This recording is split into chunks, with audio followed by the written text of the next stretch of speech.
मित्रांनो, good morning. स्वागत आहे आपल्या सगळ्यांचे आजच्या आपल्या कितव्या नंबरचा ब्लॉग आहे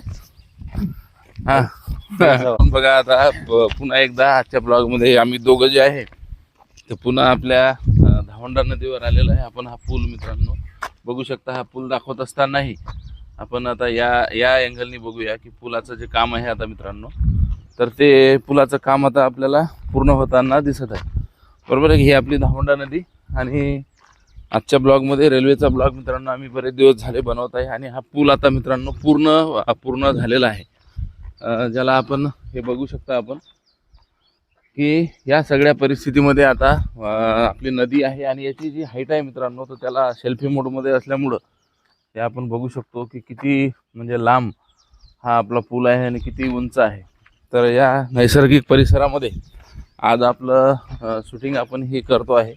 आणि या पिलरची जी साईज आहे, बोला कशा आहे विठुराव, पिलर कशा आहे, टाईम लागण्याचे कारण काय आहे? मित्रांनो, सर्वात कठीण जे काम आहे रेल्वेचं तर ते म्हणजे पूल उभारायचं. कारण मित्रांनो, मागच्या वर्षी जवळपास 4 महिने कंटिन्यू पावसाळा होता आणि ही नदी पूर्ण भरलेली होती मागच्या वर्षी. आणि याचं नेमकंच ग्राउंडचं काम पावसाळ्याच्या अगोदर झालं होतं. परंतु मित्रांनो, रेल्वेच्या आधुनिक टेक्नॉलॉजीने बघा आतासुद्धा पाणी आपल्याला इथं दिसत आहे. सध्या आता मार्च महिन्यात संपत आला तरी नदीला प्रवाह चांगला आहे. तर यामध्ये मित्रांनो, हे जे कठीण जे काम होतं रेल्वेचं पुलाचं ब्रिजचं, तर हे ब्रिजचं आव्हानात्मक काम आता जवळपास 70 ते 80% ब्रिज पूर्ण कंप्लीट झालेले आहेत. आता हाच ब्रिज आम्ही तुम्हाला जेव्हा दाखवला तर त्यावेळेस याचं फक्त पिल्लर उभे होते 1 महिन्याच्या अगोदर. परंतु आता आपण बघा 1 महिना झाल्यानंतर याच्यावर पूर्ण वर स्लॅब येऊन टोटल याचं पूर्ण काम झालेलं आहे. आणि याच्यावर फक्त आता रेल्वे ट्रॅक टाकायचा बाकी आहे. मित्रांनो, असे असंख्य पूल जे आहे म्हणजे यवतमाळ ते पुसदच्या दरम्यान 90 लहान मोठे पूल आहेत.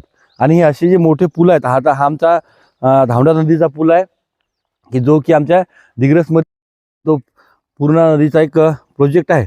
त्याच्या उपनदी आहे. तर मित्रांनो, त्याच्यावरचा जो मोठा ब्रिज आहे त्याचंसुद्धा काम आम्ही तुम्हाला होळीच्या दिवशी दाखवलेलं होतं.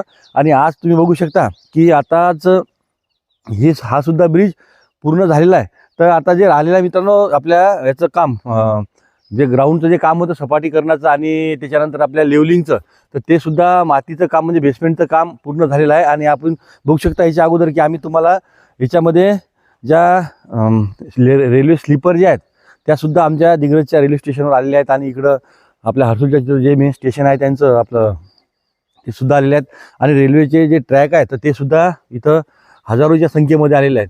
तर मित्रांनो, आता ही आपली जी रेल्वे आहे तर हे आपल्याला व्हिडिओ बनवायचा उद्देश एवढाच की याची जी माहिती आहे ही आपल्या या पूर्ण भागापर्यंत गेली पाहिजे. आणि मित्रांनो, हा कमीत कमी 1 ते 1.5 कोटी लोक या रेल्वेचा फायदा घेणार आहेत. फक्त ही रेल्वे प्रवासासाठी नसून या भागातील जो आर्थिक विकास आहे तो आर्थिक विकास या रेल्वेमुळं साधला जाणार आहे. सर्वात महत्त्वाचं मित्रांनो की या रेल्वेमुळं जी दळणवळण व्यवस्था आहे तर त्या दळणच्या जगाच्या नकाशावर रेल्वेच्या आपलं हे दिग्रस, पुसद, उमरखेड आणि यवतमाळ हे पहिल्यांदाच येणार आहे. कारण की मित्रांनो, स्वतंत्र झाल्यापासून जवळपास आपल्या रेल्वेला 200 वर्ष होत आले, 170 वर्ष होऊन गेले, तरीसुद्धा या भागामध्ये रेल्वेचा कोणताच प्रकल्प झाला नाही. आणि आता मित्रांनो, सुदैवाने हा जो 284 किलोमीटरचा रेल्वे प्रकल्प आहे तर हा रेल्वे प्रकल्प आता जवळपास चांगल्या पद्धतीने आणि याच्या अतिशय शीघ्र गतीने काम चालू आहे. आणि आम्ही प्रत्येक क्षणामध्ये तुम्हाला या रेल्वेची अपडेट देतो. आता आपण बघू शकता मित्रांनो, असा हा जो पूल आहे, आता तुम्ही याच्या पुलाची हे बघू शकता, याची जे पिल्लर जे आहे तर ह्या पिल्लर मित्रांनो 50 ते 100 फूट खाली ग्राउंडमध्ये गेलेला आहे. आणि या 4 पिल्लरवरच जी तुमची रेल्वे, हजारो टनाची जी रेल्वे आहे की ज्याच्यामध्ये जवळपास 50-100 तुम्हाला कोच दिसतात, तर हे पूर्ण वाहून नेण्याची क्षमता, वजन पेलण्याची क्षमता या पिल्लरवर उभी आहे.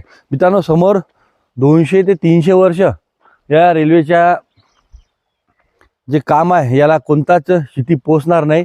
आणि नदीचा प्रवाह किती मोठा आला याच्यामध्ये तरी ही रेल्वे जी आहे ती कंटिन्यू 24 आवर्स नॉनस्टॉप तुमची चालणार आहे.